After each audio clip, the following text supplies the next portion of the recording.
আমার মনটা অনেক বড়।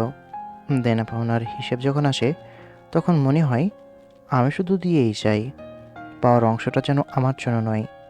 সবাইকে দিতে দিতে ক্লান্ত হয়ে গেছি, তবুও কারো মন ভরে না। এত কিছু দিয়েও শেষে শুনতে হয় আমি নাকি কিছুই দিতে পারিনি। পরিবারের জন্য নিজের উপার্জনের সবটুকু তুলে দিয়েও শুনতে হয় আমি সংসারে কিছুই দেই না। এই জীবনটা কখন যে আমার কাছে বিরক্তিকর হয়ে উঠেছে বুঝতেই পারিনি। ছোটবেলা থেকেই অবহেলিত, আর আজও যেন সেই একই জায়গায় দাঁড়িয়ে আছি, পরিবারের সবচেয়ে অবহেলিত মানুষ হয়ে। বাইরে আকাশ ভেঙে বৃষ্টি নামলো।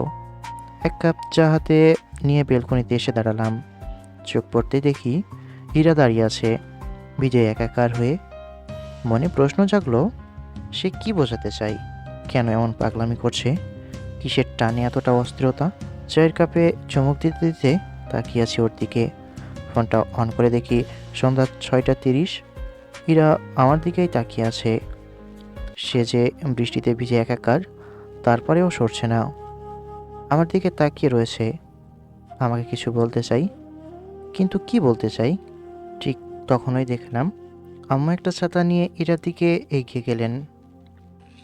ইরা, কখন এসেছো? এভাবে বৃষ্টিতে দাঁড়িয়েছো কেন? কলিং বেল দিলেই তো। ফুপি, আমি তোমার ছেলেকে চাই, যে কোনো মূল্যে। আমি তোমার ছেলেকেই চাই। যা কথা হবে বাসার ভিতরে গিয়ে হবে। এখানে এমনভাবে দাঁড়িয়ে দাঁড়িয়ে ভিজলে তো ঠান্ডা লেগে জ্বর হয়ে যাবে। চলো চলো। ইরা আম্মুর সাথে হাঁটতে হাঁটতে বাসার ভিতরে এলো। আম্মু তাড়াতাড়ি একটা তোয়ালে এনে দিল, আর আপুর রেখে যাওয়া জামা আর প্লাজো। ইরা সেগুলো নিয়ে ওয়াশরুমে গিয়ে চেঞ্জ করতে শুরু করে। আব্বু এখনও আসেনি, ভাইয়াও আসেনি। ইরা কখন এসেছে আম্মু? আর এমনভাবে ভেজা কেন? আমিও জানি না এখন কি ভেবে যেন বাইরে গেলাম, দেখি বৃষ্টির মধ্যে দাঁড়িয়ে রয়েছে। আকাশ কি সাথে এসেছিল? কিন্তু যদি ওর সাথে এসে থাকে এতক্ষণ বাইরে দাঁড়িয়ে কেন? আমার কাছেও এর জবাব নেই, তাই উত্তর দিতে পারলো না। একটু পরে ইরা ওয়াশরুম থেকে বেরিয়ে আসলে ভাবি বলে, কখন এসেছো ইরা? বাইরে দাঁড়িয়েছিলে কেন? মাত্র এসেছিলাম, গাড়ি থেকে নামতে নামতে ভিজে গেলাম। ভাবলাম ভিজেই তো গেছি, একটু না হয় ভালোভাবে ভিজে নি। মাথা মুছতে মুছতে আমার রুমের দিকে এলো। তখনও বেলকনিতে দাঁড়িয়ে বাইরের দিকে তাকিয়ে আছি। এমন মনে হচ্ছে আজকে বৃষ্টি থামবে না।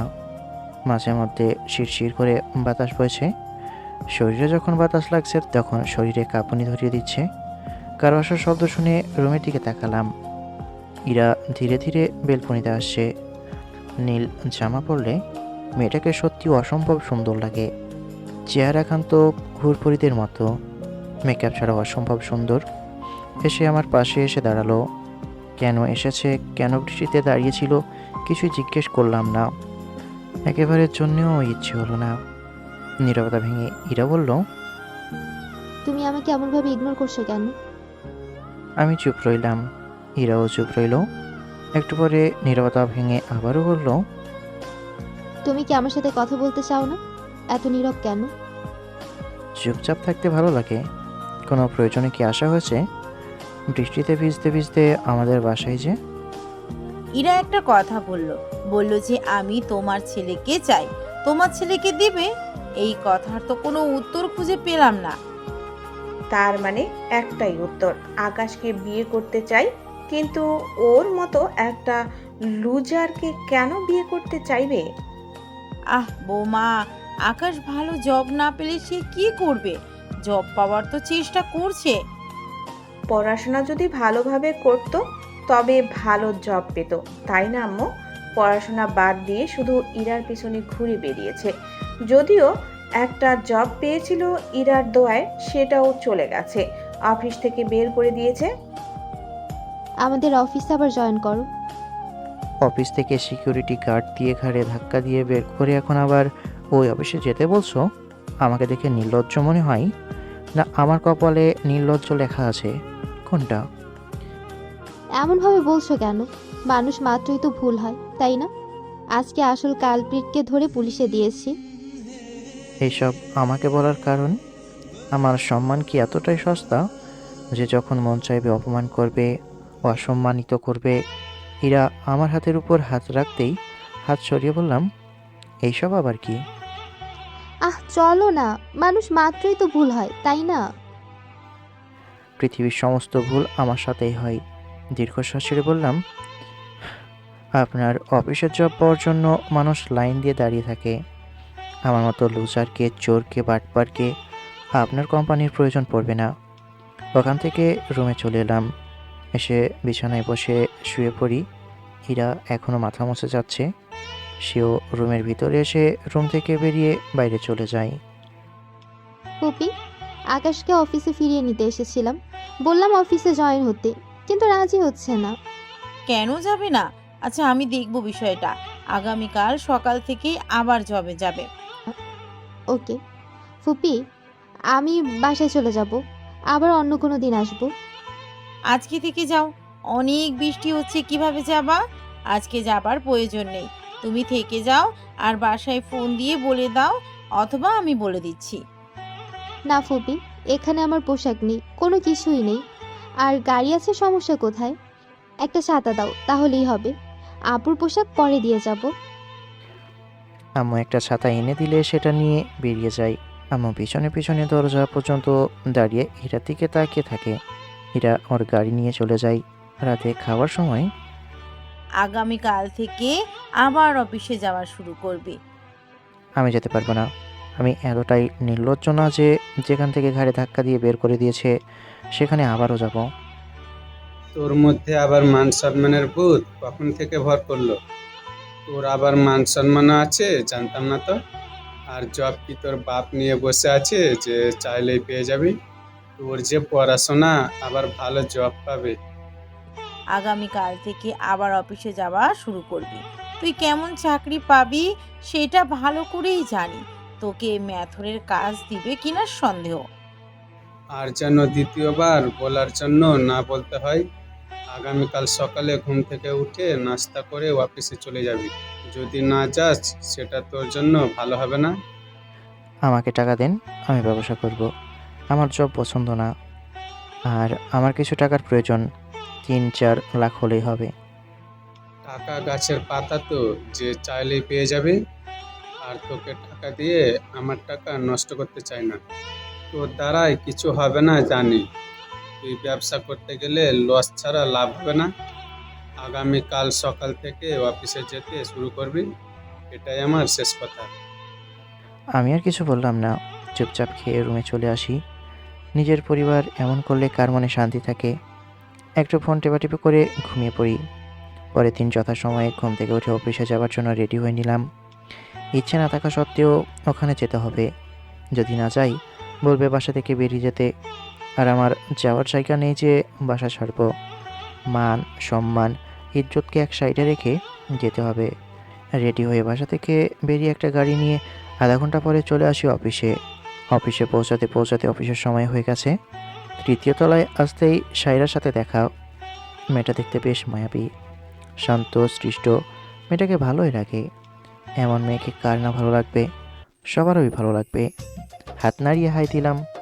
আমাকে দেখে সেও হাই দিল। কাছে গিয়ে বললাম, কেমন আছো? এই তো আলহামদুলিল্লাহ। তুমি কেমন আছো? আবারও অফিসে জয়েন করলে যে? পরিস্থিতির শিকার।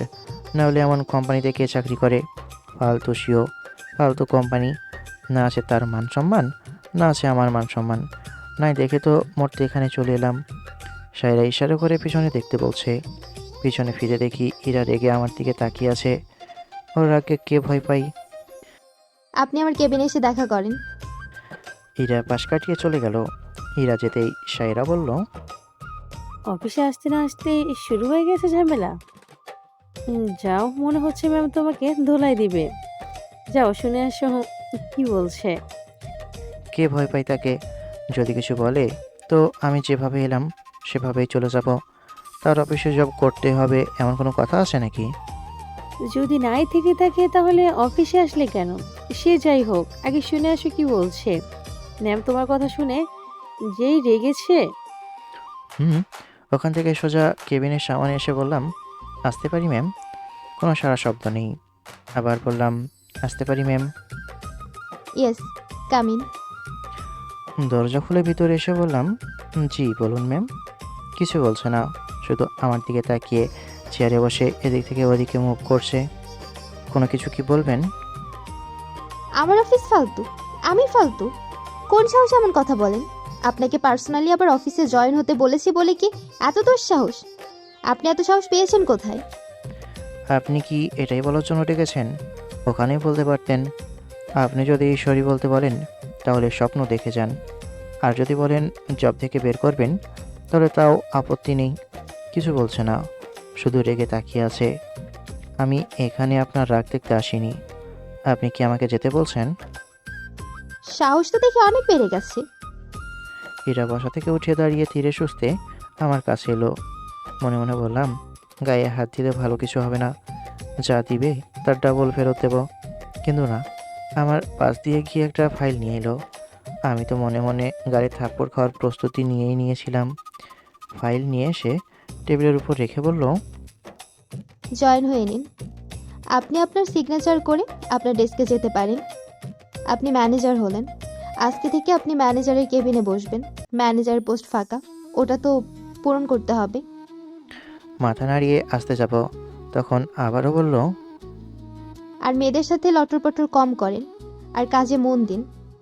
আমি কাজের পারফরমেন্স ভালো চাই। জি। চুপচাপ কেবিন থেকে বেরিয়ে ম্যানেজারের কেবিনে এসে চেয়ারে বসে পুরনো একটা ফাইল দেখতে শুরু করি। কাজের মধ্যে দিয়ে দুপুর হয়ে গেল। উঠে নামাজ পড়ে লাঞ্চ করার জন্য অফিসের পাশের রেস্টুরেন্টে এলাম। সাইরা হাতের ইশারা করে আমাকে তার কাছে ডাকলো। ওর কাছে গিয়ে তার টেবিলে বসে বললাম, মনে হচ্ছে বড় লোক হয়ে গেছো, খাসির মাংস দিয়ে খাচ্ছ। ইচ্ছে হলো খেতে। আজকে বাসা থেকে খাবার নিয়ে আসতে ভুলে গেছি। কি খাবে? সে আমি বলে এসেছি, আলু ভর্তা, ডাল আর ভাজি। মাংস নাও। আমি বড় লোক না।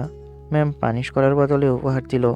একেবারে ম্যানেজারের পোস্টে ট্রান্সফার, সিনিয়র অফিসার থেকে ম্যানেজার, ভাবা যায়। এখন পকেট ফাঁকা, যখন বেতন পাবো তখন দেব। শিয়া ভাইকে দেখছি না যে, কোথায় সে? ওনার বাসায় অনুষ্ঠান আছে, তাই ছুটিতে। সায়রার সাথে কথা বলতে বলতে খাওয়া শেষ করে বিল দিতে গিয়ে সায়রা বিল দিল। তারপর কথা বলতে বলতে আবার অফিসে যে যার কাজে। বিকেলে অফিস টাইম শেষ করে নিচে এলাম। সায়রাকে বললাম, চলো হেঁটে হেঁটে গল্প করতে করতে যাই, মার্কেট পর্যন্ত তো যাই। চলো। বিয়ে করে করবা? যখন হাতে বেশ কিছু পয়সা জমা হবে সেদিন। এই মুহূর্তে বিয়ে নিয়ে ভাবছি না। যা পাই 3 ভাগের 2 ভাগ বাসায় দিয়ে দিই। ভাবছি এবার থেকে অর্ধেক দিব, আর অর্ধেকের মধ্যে আমার খরচ আর জমাবো। গুড। তো প্রেম প্রীতি কত দূর কি?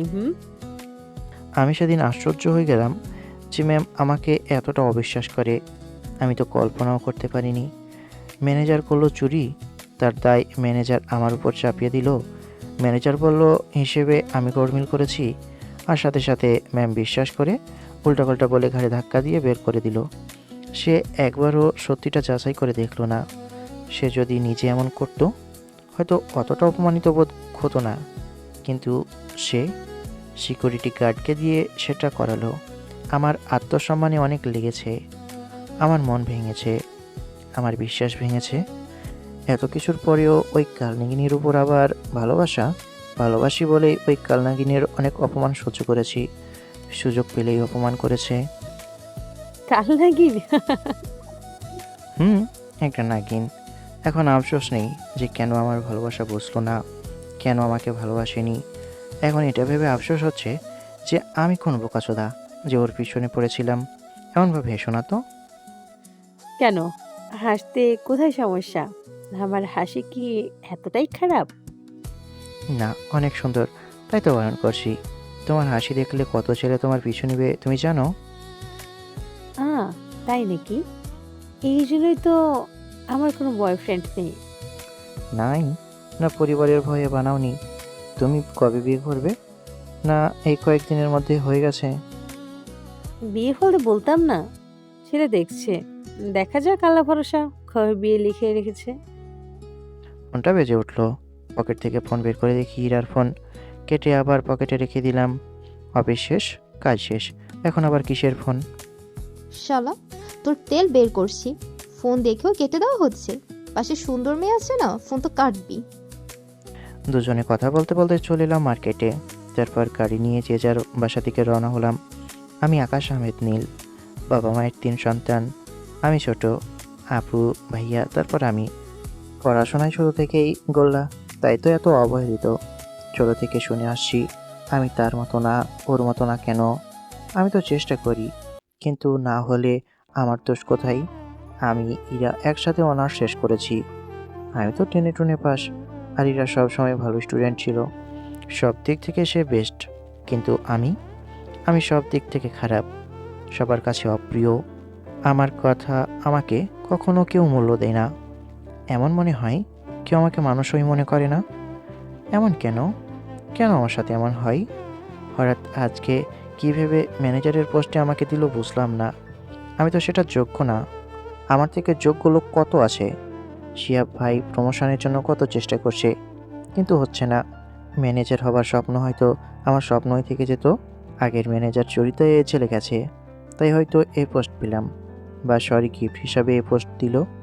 বাসায় চলে আসি। গতকাল কত মেঘ উঠেছিল, কিন্তু আজ আকাশ একদম পরিষ্কার, আমার মনের মতোই পরিষ্কার। বাসায় এসে চেঞ্জ করে বাইরে চলে আসি আড্ডা দিতে। বসে থাকতে থাকতে অনেক সময় গেল। আর রাকিব এলো, আমার একমাত্র বন্ধু। স্কুল লাইফ থেকেই আছে। শালা বিয়ে করে একটা বাচ্চাও পয়দা করে ফেলেছে, আর আমি এখন পর্যন্ত বিয়ে করতে পারলাম না। মেসেজ দিয়ে বললি ম্যানেজার হয়ে গেছিস, তো ট্রিট দিবি না? কিছু টাকা ধার দে, বেতন পেলে দিয়ে দেব।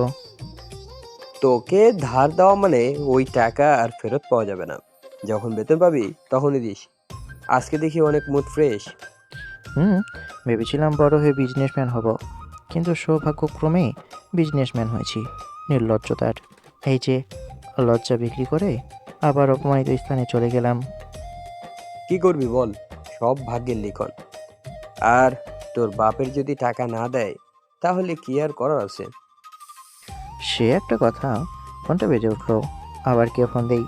পকেট থেকে ফোন বের করে চোখের সামনে ধরেও বললাম, এই মালটার আবার কি হলো? ফোন রিসিভ করে বললাম, বলো। তুমি আমার ফোন রিসিভ করছো না কেন? কতবার ফোন দেওয়া লাগে? ফোন কেটে দিয়ে বললাম, রাগ দেখাতে আসছে। তোর রাগ দেখার সময় আছে? তোকে হাতের কাছে পেলে মেরে ভর্তা করব। শালা কুত্তা শুয়োর। কে এইরা? কি বলছিস সে? কে জানে কি বলতো, তো ফোন দিয়ে রাগ দেখাচ্ছে।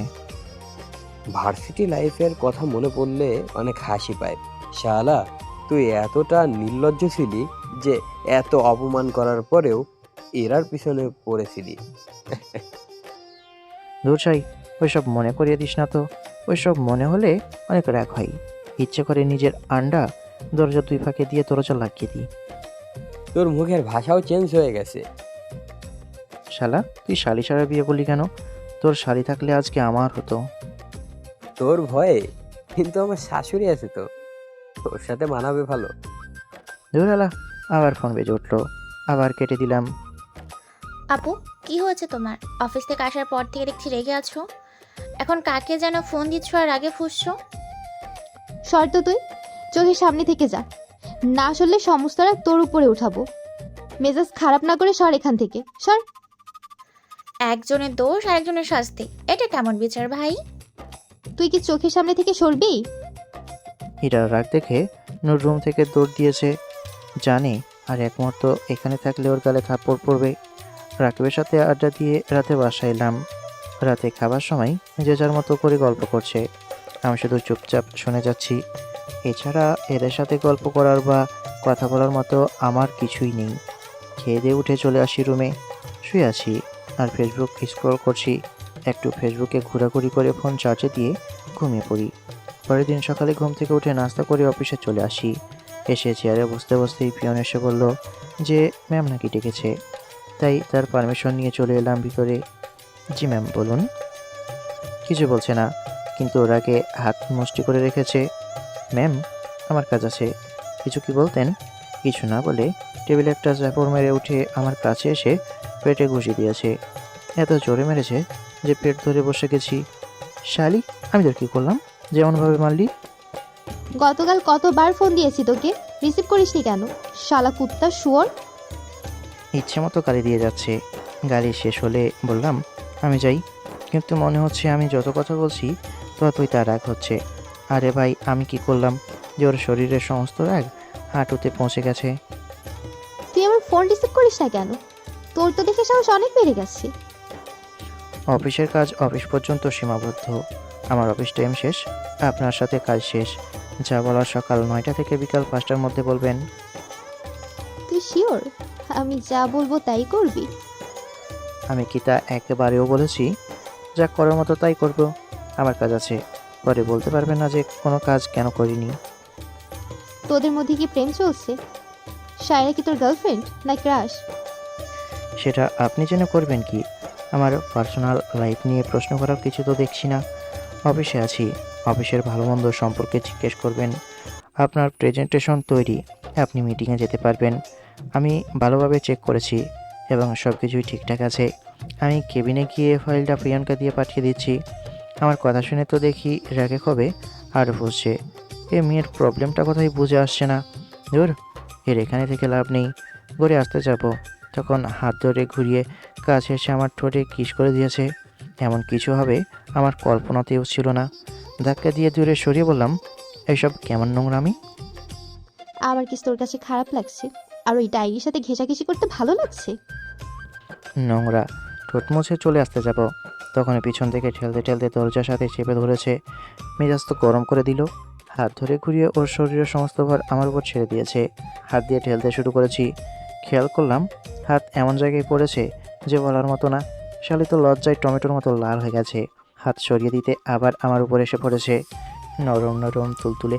চিচি, ওর শোল্ডার ধরে জোর করে ছাড়িয়ে বললাম, নষ্টা বেরি, তুই এত খচনি জানতাম না, নোংরা।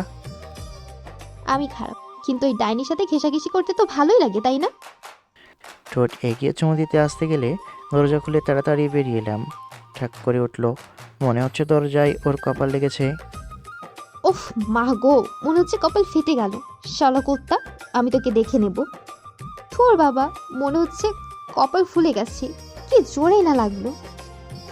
কেবিনে এসে পিয়নকে দিয়ে প্রেজেন্টেশন পাঠিয়ে দিলাম। কাজ করতে শুরু করি। বারবার ইরার ওইসব আচরণের কথা মনে পড়তে শুরু করলো। না না, আমার সাথে কি কি করেছে ভুলে গেলে চলবে না। দুপুরের সময় লাঞ্চ করতে এলাম, দেখি শিহাব ভাই আজকে কি বাসা থেকে লাঞ্চ নিয়ে আসেনি। মশাই তো লাঞ্চ নিয়ে আসে। কাছে গিয়ে বললাম, আসসালামু আলাইকুম ভাই, কেমন আছেন? ওয়ালাইকুম আসসালাম। আলহামদুলিল্লাহ, তুমি কেমন আছো? আলহামদুলিল্লাহ ভাই, আজকে লাঞ্চ নিয়ে আসেননি? না ভাই, ভুলে গিয়েছিলাম। বসো, আমার সাথে লাঞ্চ করো। আর শুনলাম তুমি ম্যানেজার হয়েছো, তার জন্য কংগ্রেচুলেশন। আর ট্রিট কোথায় ভাই? ভাই, ট্রিট চেয়ে লজ্জা দিবেন না, পকেট গড়ের মাঠ। বেতন পেলে ইনশাল্লাহ দেব। ওকে, বসো, লাঞ্চ করে নাও। আহা, বসো বসো, সমস্যা নেই, তোমার কাঁধে বিল চাপিয়ে দেবো না। এত করে যখন বলছে তখন বসেই যাই। ওনার সাথে কথা বলতে বলতে খাওয়া শেষ করে অফিসে চলে আসি। লাঞ্চ টাইম শেষ হতে এখন অনেক দেরি, তাই সবাই মিলে আড্ডায় মেতে উঠলাম। এখনও লাঞ্চ টাইম শেষ হয়নি যে ওই ডাইনি কিছু বলতে পারবে। দেখলাম সায়রা আমার দিকে তাকিয়ে আছে, চোখের ইশারায় বললাম কি, কিন্তু মাথা নাড়িয়ে উত্তর না দিল। এই মেয়ের এমন চেয়ে থাকাও মনের ভেতর উথাল ফাথাল সৃষ্টি করে। কেন করবে না? এমন মায়াবী দুইটা চোখ যদি কারো দিকে চেয়ে থাকে তাহলে অবশ্যই সবার মনে ঝোড়ো হাওয়া বইবে। দেখলাম এরা এক জায়গায় দাঁড়িয়ে আমাদের দিকে তাকিয়ে আছে। তাতে কি, লাঞ্চ টাইম শেষ হতেই কেবিনের দিকে হাঁটা দিলাম। দেখি সাগর আমাদের অফিসে এসেছে। এ ফালতু এখানে কেন? এরা দেখলেই মেজাজ খারাপ হয়ে যায়। নিশ্চয় এরার সাথে লটর পটর করবে, তাতে আমার কি, যে যা পারছে করুক, এখানে আমার খারাপ লাগার কিছুই নেই। কয়েক মিনিট পর, হঠাৎ কি মনে করে আমার অফিসে? তোমার আর আমার এঙ্গেজমেন্টের বিষয়ে কথা বলতে এলাম। তোমার আব্বু বলল তোমার সাথে কথা বলতে, তাই আসা হয়েছে। গতকাল আসতাম, কিন্তু কাজে এত চাপ কি বলবো। আজকে এখন ফ্রি, তাই চলে আসলাম। আগে বলো, কেমন আছো? এই তো ভালো। ইউ? ভালো। অ্যাকচুয়ালি আজকে বিকেলে চায়না যাব, তাই এখন এলাম। না হলে বিকেলেই দেখা করার জন্য বলতাম, কিন্তু তোমাকে দেখে মনে হচ্ছে বিরক্ত। হারে না, তেমন না। চায়না কি জন্য যাওয়া হবে? অফিসের কাজে আমাদের নতুন একটা ফ্যাক্টরি তৈরি হচ্ছে, সেখানে কিছু মেশিন এবং যন্ত্রপাতি লাগবে, তাই যেতে হবে। আমি চায়না থেকে আসলেই আমাদের এঙ্গেজমেন্টের দিন ঠিক করব। কি বলো? ওকে, কতদিন থাকা হবে? 3 দিন। দেখলাম তোমার পাগলা আশিককে এখনো কি আগের মতো পিছনে ঘুরে তোমার কাছে অপমানিত হয়, সবার কাছে হাসির পাত্র হয়। নির্লজ্জ দেখেছি, কিন্তু এই ছেলের মতো নির্লজ্জ দেখিনি। এত অপমান চড় থাপ্পড় দেওয়ার পরেও তোমার পিছনে পড়ে থাকতো। আমি হলে তো লজ্জায় সুসাইড করতাম। না, এখন আর ওসব করে না। না পেছনে পড়ে থাকে, না ফোন দিয়ে বিরক্ত করে, না কিছু বলে। তোমার কথা শুনে এমন মনে হচ্ছে তোমার পেইন হচ্ছে। হয়ে থাকলেও ওই সব মাথা থেকে ঝেড়ে ফেলো। আমি চায়না থেকে আসলেই এঙ্গেজমেন্টের ডেট ঠিক করব, আর এখন আমাকে যেতে হবে, কিছু গোছগাছ করতে হবে। ওকে, তাড়ায় আছো তাই আর বসতে বললাম না। Best of luck. বাই। আর ওই ছেলেকে বলে দিও যেন ওই সব ছ্যাঁচড়ামি বাদ দেয়। সাগর ইরার কেবিন থেকে চলে যাই। সাগর যেতেই গ্লাস নিয়ে পানি খেয়ে গ্লাস এত জোরে চাপ দেই যে গ্লাস ভেঙে ওর হাত কেটে যায়। হাত থেকে রক্ত পড়তে শুরু করে। হাতের দিকে তাকিয়ে বলে, আমার কি হয়েছে? আমি কেন এমন করছি? আমি তো নিজে এই বিয়েতে রাজি হয়েছি। কুল কুল। টাকাই সব। কিসের ভালোবাসা, কিসের মায়া? টাকাই সব। সাগর চৌধুরীর সাথে বিয়ে বসলে অনেক লাভ। হাতের ব্যবস্থা করে রক্ত বেরোচ্ছে। ল্যাপটপে বসে বসে ইউটিউব স্ক্রল করছি। কাজ আছে, কিন্তু ভালো লাগছে না। কেন ভালো লাগছে না সেটা ভালোভাবে বুঝতে পারছি না। পিছু টান রেখে লাভ নেই। ফোনটা বেজে উঠলো। ফোনের দিকে তাকিয়ে দেখি ইরা ফোন দিয়েছে। নিশ্চয় আমাকে অপমান করার জন্যই ডাকবে। রিসিভ করতেই তার কেবিনে ডাকলো। ফোন কেটে উঠে তার কেবিনে এলাম। পারমিশন নিয়ে এসেছি। এসে দেখি হাতে টিস্যু চেপে বসে আছে। তার পাশে ফার্স্ট এড বক্স। জি বলেন ম্যাম। ব্যান্ডেজ করে দিন। কথা না বাড়িয়ে কাছে যেতে দেখি পাশে কাঁচ ভেঙে পড়ে আছে। হাত ধরে টিস্যু সরিয়ে অ্যান্টিসেপটিক দিয়ে পরিষ্কার করে গজ কাপড় দিয়ে ব্যান্ডেজ করে দিলাম। যতক্ষণ ব্যান্ডেজ করলাম ততক্ষণ আমার দিকেই তাকিয়েছিল। ব্যান্ডেজ করা শেষ করে আসতে যাব, তখন কি হয়েছে জিজ্ঞেস করবা না? দেখতেই তো পাচ্ছি গ্লাস ভেঙে হাত কেটেছে। তারপরেও জিজ্ঞেস করা বোকামি না? ইরার কেবিন থেকে বেরিয়ে আমার কেবিনে এসে ভালোভাবে হাত পরিষ্কার করে চেয়ারে হেলান দিয়ে বসে একটা দীর্ঘশ্বাস ছেড়ে আবার কাজে বসলাম। বিকেলে অফিস থেকে বের হতে যাব, তখন শুরু হলো কুড়ি কুড়ি বৃষ্টি। পাশে সায়রা এসে বলল, চলো, আমার কাছে ছাতা আছে, মার্কেট পর্যন্ত যেতে পারলে আর কোনো সমস্যা হবে না। চলো দুজনে হাঁটতে শুরু করি। শালা কুত্তা শুয়োর, তোর জায়গা মতো লাথি দিয়ে বাবা ডাক শোনা থেকে সারা জীবনের জন্য বঞ্চিত করে দেব। অন্য মেয়ের সাথে মাখো মাখো স্বভাব বের করব। স্যারের সাথে কথা বলতে বলতে মার্কেট এসে যে যার বাসার দিকে গাড়িতে উঠতেই জোরে বৃষ্টি শুরু হলো। এই বৃষ্টির সময় একটা সমস্যা, তবে বৃষ্টি অনেক ভালো লাগে। বাসায় আসতে দেখি এদিকে তো কোনো বৃষ্টি নেই। আল্লাহর কি খেলা।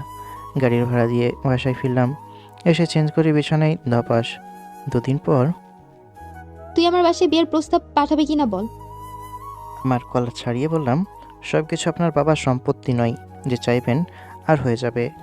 নিজের ইজ্জত মান সম্মান আপনার কাছে নিচে নামতে নামতে এতটাই নিচে নামিয়েছি যে রাস্তার কুত্তার সমানও ইজ্জত এখন আর নেই।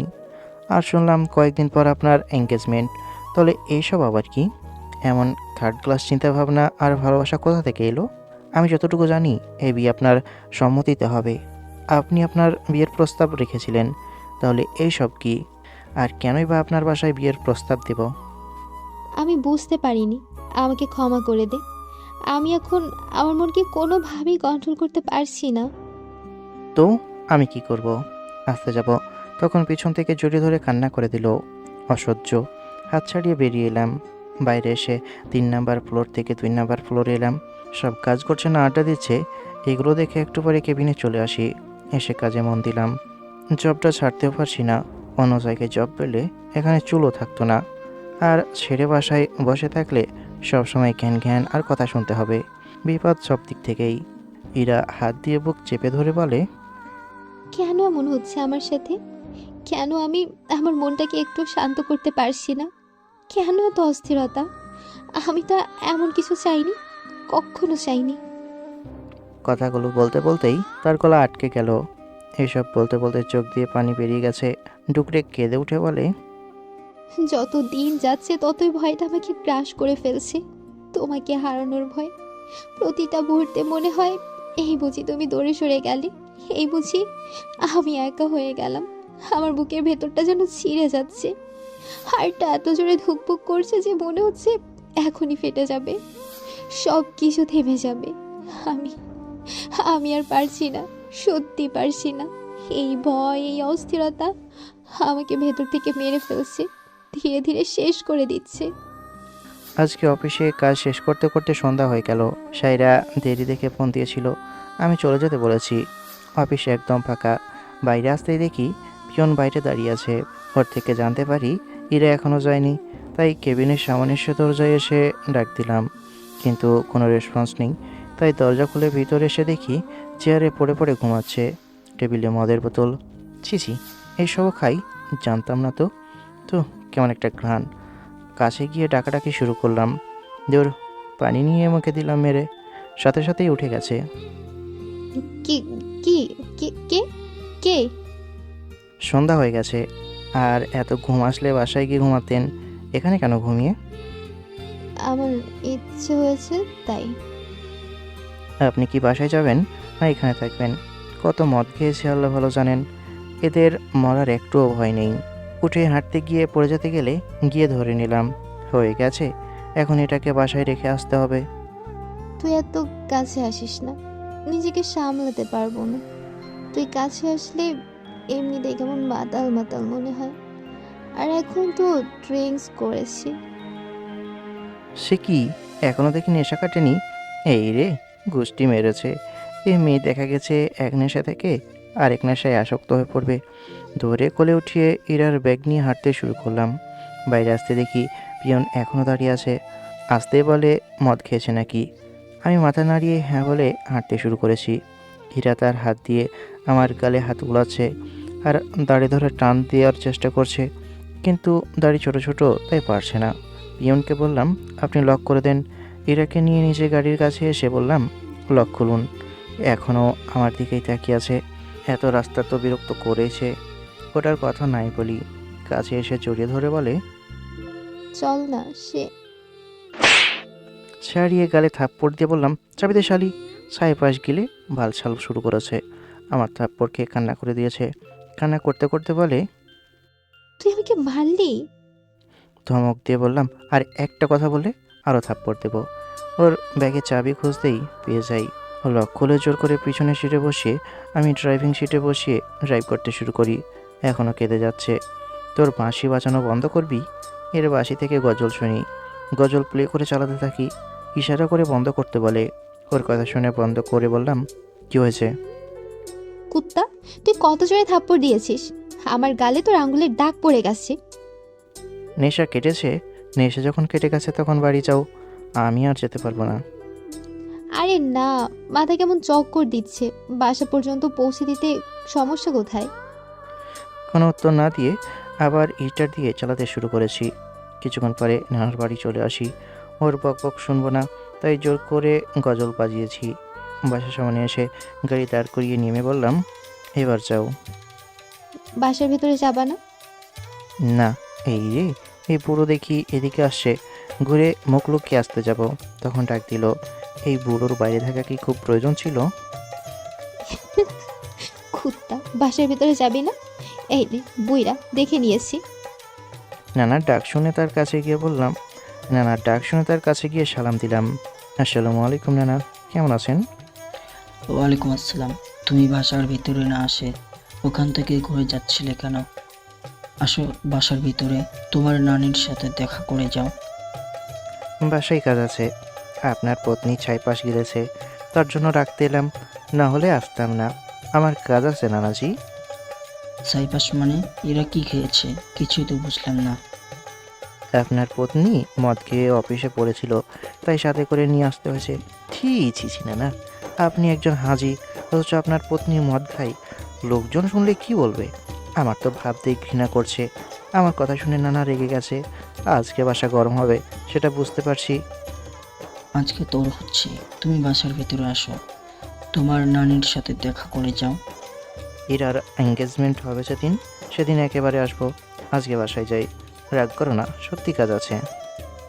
সত্যি কি কাজ? না তুমি তোমার মামার কারণে আসবে না? আরে এটা আমার বাড়ি। কষ্ট নিয়েন না নানা, পরে আসবো। নানা আর কিছু বলার আগেই আমি দৌড়ে বেরিয়ে এলাম।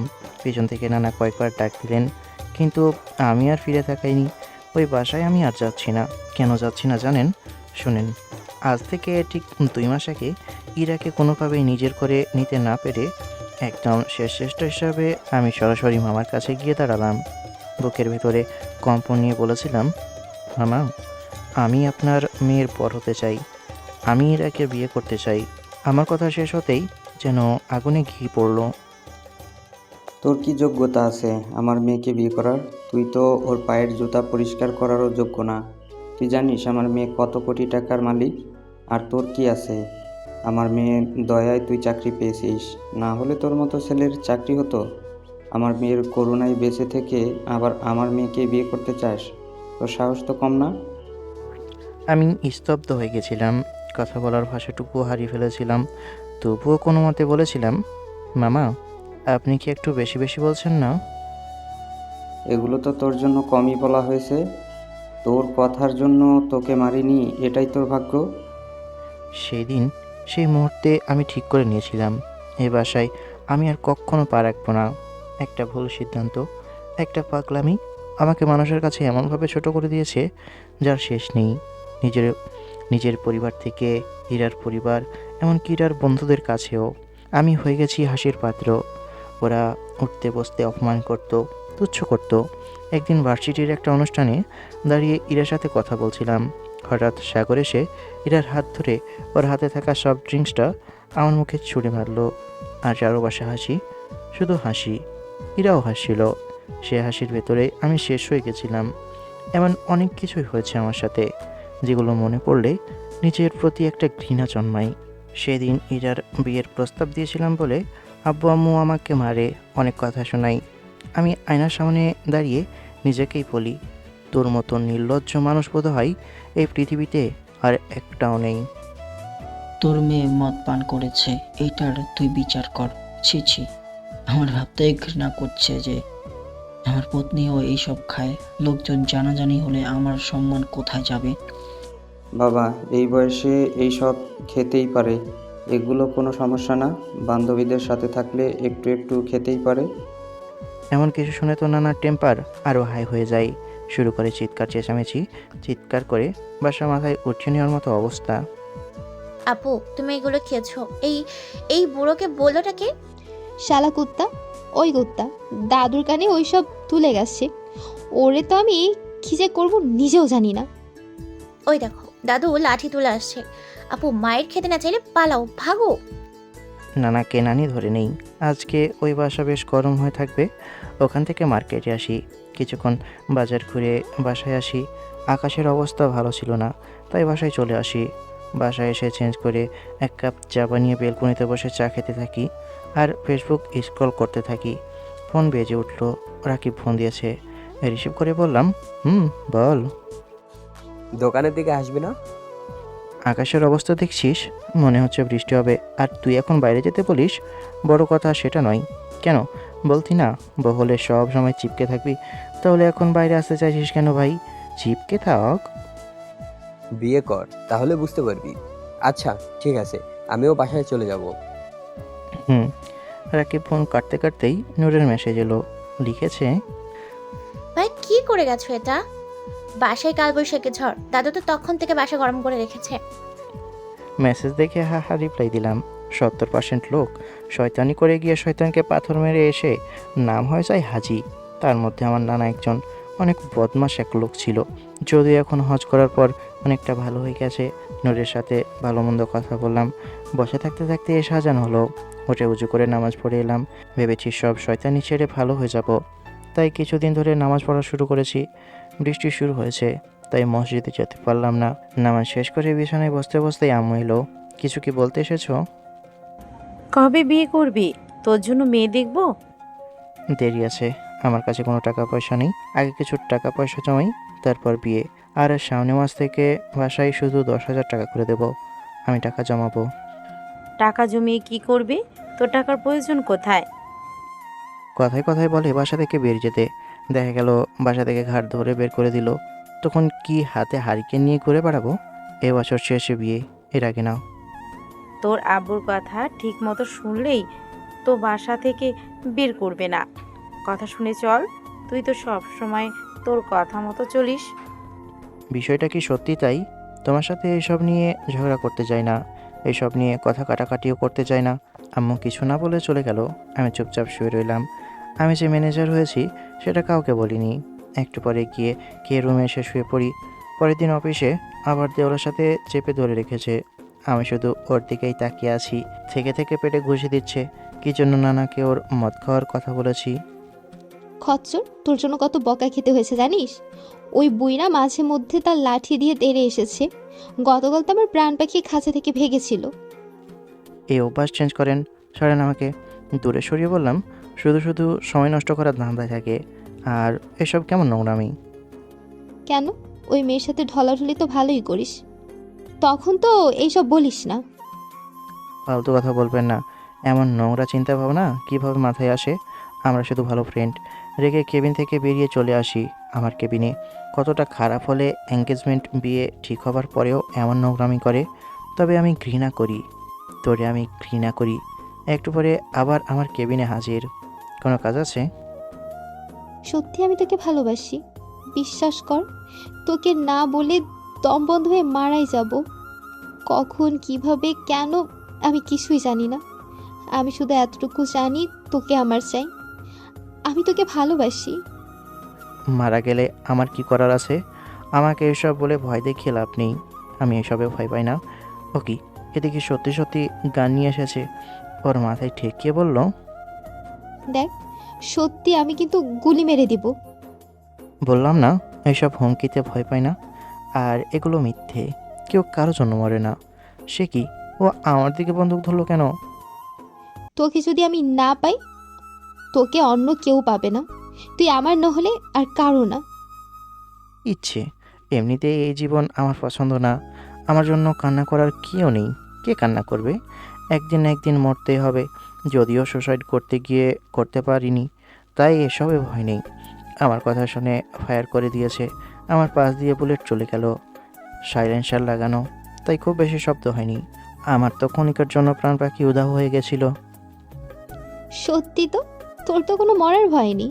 জীবনের প্রতি এত বিরক্ত কেন? আপনি আমাকে কি মারবেন? আমি তো অনেক আগে আমাকে মেরে ফেলেছি। নিজেকে ধ্বংস করে দিয়েছি। ছোটবেলা থেকে অবহেলা আর অপমানের ভেতর দিয়ে বড় হয়েছি। তখন ভেবেছিলাম একদিন সব ঠিক হয়ে যাবে, কিন্তু আজও একই জায়গায় দাঁড়িয়ে আছি। এখনও অপমানিত হই, এখনও সবার কথা চুপ করে শুনে যেতে হয়। আমার যেন কোনো জবাব নেই, আমার কোনো ভাষা নেই, শুধু শুনে যাওয়া ছাড়া। এইটাই আমার অভ্যাস হয়ে গেছে। লুজার, এই কথাটা এতবার শুনেছি যে এখন মনে হয় এটাই আমার নাম। মানুষ আমাকে নাম ধরে না, এই শব্দটা দিয়েই চিনে। এই যে চাকরিটা করছি, এটাও আমার নিজের যোগ্যতাই না, আপনার করুণাই। আমার নিজের কিছুই নেই, না যোগ্যতা, না সম্মান, না পরিচয়। জীবনে যাই করতে গেছি সব কিছুতেই ভেঙে পড়েছি। কখনো শেষ পর্যন্ত পৌঁছাতে পারিনি, কারণ শুরু করার আগেই শুনতে হয়েছে, তোর মতো লুজারকে দিয়ে এসব কিছুই হবে না। কেউ কখনো পাশে দাঁড়িয়ে বলেনি, চেষ্টা কর, তুই পারবি। এই পোস্টের জন্য আমি যোগ্য না, তবু আপনি দিয়েছেন। হয়তো দয়া করে, হয়তো ভুল করে, কারণ সত্যিটা হলো আমাকে দিয়ে কিছুই হবে না। এই কথাটা এতবার শুনেছি যে এখন নিজেই বিশ্বাস করে ফেলেছি, সত্যি আমাকে দিয়ে আর কিচ্ছুই হবে না। এই জন্য এই জীবনের প্রতি এত বিরক্ত। সব কিছু ছেড়ে দিতে ইচ্ছে করে, চুপচাপ কোথাও হারিয়ে যেতে ইচ্ছে করে। আর সম্মান, এটা তো আপনার পিছনে ঘুরে কবেই শেষ করে ফেলেছি। বিরক্ত, জীবনের উপর প্রচুর পরিমাণে বিরক্ত। তোমার পরিবার কি হয়েছে? ফুপি তো আছেই। আমার কেউ নেই, আমাকে কেউ ভালোবাসেনি, কেউ স্নেহ করেনি, ব্যথা পেলে কেউ কাছে টেনে নেয়নি। কারোর সাথে ঝগড়া হয়েছে, আমাকে মেরেছে। আমি আত্মরক্ষা করতে গিয়েও হাতাহাতি হয়েছে। বাসায় বিচার এসেছে আমি নাকি মেরেছি। আমি আমাকে নির্দোষ দাবি করেছি, মূল বিষয় বলেছি, তারপরেও আমার দোষ। আমিই করেছি, সব কিছু আমিই করেছি, আমার জন্যই হয়েছে। যেখানে আমার কোনো দোষ নেই সেখানেও আমার দোষ। নিজের প্রতি অনেক বিরক্ত, প্রচুর পরিমাণে বিরক্ত। আমাকে মেরে দিতে পারেন, না থাকবে বাস, না বাসবে বাসি। সব কিছুর জন্য সরি। আপনি সরি বলেন কেন? আপনার কোনো দোষ নেই, আমি আমাকে ধ্বংস করেছি। তাই নিজের দিকে তাকালে এখন প্রচুর পরিমাণে আফসোস হয়। আমি অনেক অপরাধী, আমাকে মাফ করে দাও। সব কিছু ভুলে কাছে টেনে নাও। মনকে কাচের মতো টুকরো টুকরো করে ভেঙে সরি বলেন। কিছুদিন ধরে আপনি আমার সাথে এমন উপহাস করছেন যে আমার হাসি পাচ্ছে। আপনি বড্ড ভুল করছেন এইসব করে। সাগর আপনার জন্য পারফেক্ট, আপনাদের জুটি অসাধারণ হবে। পারফেক্ট নয়, সব টাকার জন্য। এখানে কোনো ভালোবাসা নেই, মায়া নেই, স্বপ্ন নেই। সব লাভ টাকা পয়সার জন্য। তা আমি শুনতে চাই না, সেটা আপনাদের পার্সোনাল প্রবলেম। তবে আপনি ভুল করছেন এটা বলতে পারি। আপনার বিজনেস কিভাবে বৃদ্ধি পাবে সেটা ভাবেন। সত্যি আমি তোমাকে ভালোবাসি। এইসব না বলে গুলি করে মেরে চলে যান তো। এরা কিছু না বলে চলে গেল। আমি দীর্ঘশ্বাস ছেড়ে মনে মনে বললাম, বাপরে, প্রাণ পাখি উড়েই গেছিল। আমি তো ভেবেছিলাম হয়তো মেন্টালটা আমাকে সত্যি গুলি করে দেবে। জীবনে বিয়ে করা বাকি, এত তাড়াতাড়ি মরে গেলে চলে? পিছনে তাকিয়ে দেখি দেওয়ালের ভিতরে বুলেট ঢুকে গেছে। কি সাংঘাতিক! আমি কি করব? আমি এই যন্ত্রণা সহ্য করতে পারছি না। আমার আমার অনেক কষ্ট হচ্ছে। আমার দম বন্ধ হয়ে আসছে। কেবিন থেকে বেরিয়ে ঘুরে ফিরে আবার কেবিনে। দুপুরে লাঞ্চের সময় ইরা তার কেবিনে ডাকে। আবার কি বলবে কে জানি। ফাইল নিয়ে রেগেছে, মানে কাজের কথাই বলবে। উঠে 2টা ফাইল নিয়ে তার কেবিনে আসি।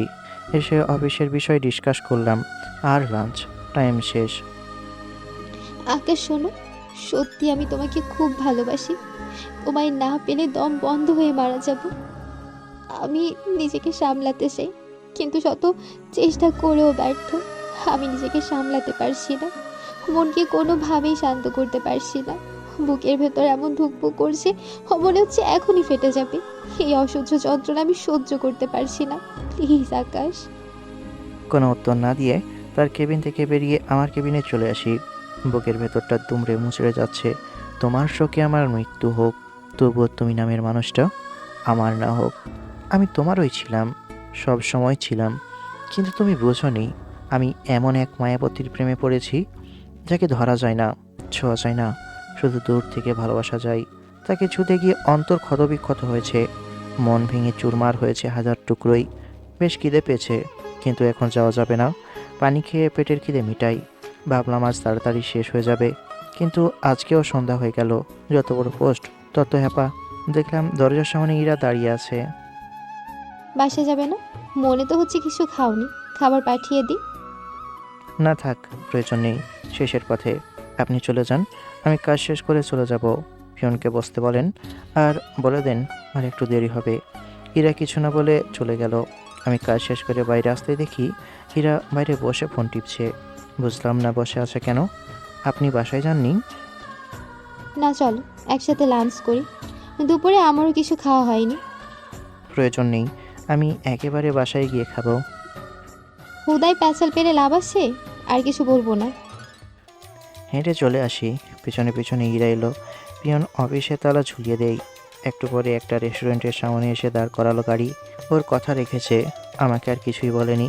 রেস্টুরেন্টে এসে বড় সাইজের একটা পিৎজা অর্ডার দিল আর কফি। কিছুক্ষণ পরে পিৎজা দিলে দুজনে ভাগাভাগি করে খেতে থাকি। খাওয়া শেষ হওয়ার আগেই কফি দিয়ে যাই। তারপর খাওয়া শেষ করে আবার যে যার বাসার দিকে। আমাকে বাসা পর্যন্ত ড্রপ করে দিতে চেয়েছিল, কিন্তু আমি বারণ করে দিয়েছি। ঘন্টাখানেক পরে নূর ইরার রুমে আস্তে আস্তে বলে, আপু আমাকে 5,000 টাকা দে না। নূর ইরার দিকে তাকিয়ে আবারও বলে, মনে হচ্ছে তুই টাকা দেওয়ার অবস্থাতে নেই। আচ্ছা কান্নাকাটি করছিস, কান্না করো, পরে আসবো। তুই জিজ্ঞেস করবি না কেন কান্না করছি? তোর ইচ্ছে করছে তাই হয়তো কান্না করছিস, এছাড়া তো কান্না করার কোনো কারণ দেখছি না। তুই তো সব দিক দিয়েই সুখী। ও আমার মনে হয় সুখে কান্না করছিস, সাথে ওই গানটাও গাইতে পারিস। সুখী আমার বুক ভেসে যায়। দূর হয়ে যা চোখের সামনে থেকে। এই বাপ, এটা আবার কেমন কথা? আচ্ছা কেন কান্না করছিস বল শুনি। এই জন্যই বল, সময় থাকতে মূল্য বুঝতে হয়। দাঁত থাকতে তার মর্যাদা করিনি, এখন দাঁতের জন্য কান্নাকাটি শুরু করেছে। আমি কি বুঝতে পারছি না নাকি? তোর ব্যবহারই বুঝে গেছে। শোন না, আমি কোনো সাহায্য করতে পারবো না, আমারও তো সাহস নেই যে কিছু করব। মাফ কর। আর লোভ দেখিয়ে লাভ নেই, যাই দাদুর কাছে, পারলে ওই বুড়োই কিছু করতে পারবে। আমার কথা তো শোন। নূর চলে যাই। ইরা 2 হাঁটুতে মাথা ঠেকিয়ে কান্না করছে। নূর আবার এসে বলে, আহা পা, তোর জন্য অনেক করুণা হচ্ছে রে। তবে আবার কোনো ভুল করিস না, এবার ভুল হলে তোর শুধরে নেওয়ার সুযোগ পাবি না। তোকে জ্ঞান দিতে হবে না, সর তুই, আমি সব কিছু জানি। ওকে ওকে, বসে বসে কান্নাকাটি কর, আর কখন আংটি পরিয়ে যাবে সেই অপেক্ষা কর। কে সাহায্য করতে পারে বলে দিচ্ছি। তোকে সাহায্য করতে পারলে একমাত্র দাদুই পারবে, কিন্তু সাহায্য করলেও কি ভাই কি তোকে মেনে নিবে? তোর পেছনে লাথি দিয়ে দূর করবে। তুই ওর সাথে যা যা করেছিস চোখে না দেখলেও খবর তো আছে। তুই কি আমার চোখের সামনে থেকে দূর হবি? এখানে এসেছে কাটা গায়ে লবণ ছিটাতে। এই জন্যই দুপের কোনো উপকার করতে নেই।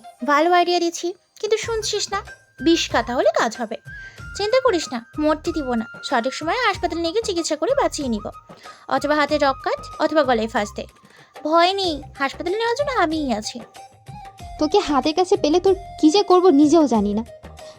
আমার এমন অবস্থা দেখে মজা না হচ্ছে? ও মা, আমি তো ভালো আইডিয়া দিচ্ছি। এছাড়া তোর কাছে আর দ্বিতীয় উপায় আছে? নেই তো। ও বাদ দে, বসে বসে কান্না কর। আর শোন, যদি সুইসাইড করিস আমাকে বলিস, যেন সঠিক সময়ে হাসপাতাল নিতে পারি। দেখে ইরা বিছানা থেকে নামছে। এরা দেখে তো ভয়ে দৌড় দিয়েছে। কত বড় ফাজিল চিন্তা করেছেন। রাকিবের সাথে বসে বসে কথা বলছি। আজকে কি হলো সেগুলো বললাম।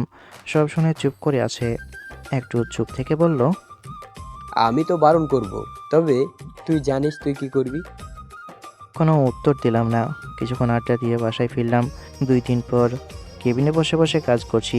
এত জোরে কেউ দরজায় ধাক্কা দিয়ে খুললো যে ঘাবড়ে গেছি। তাকে দেখি সাগর। এর কি হলো বুঝলাম না। এসে আমার শুটের কলার চেপে ধরে উঠিয়ে বলে,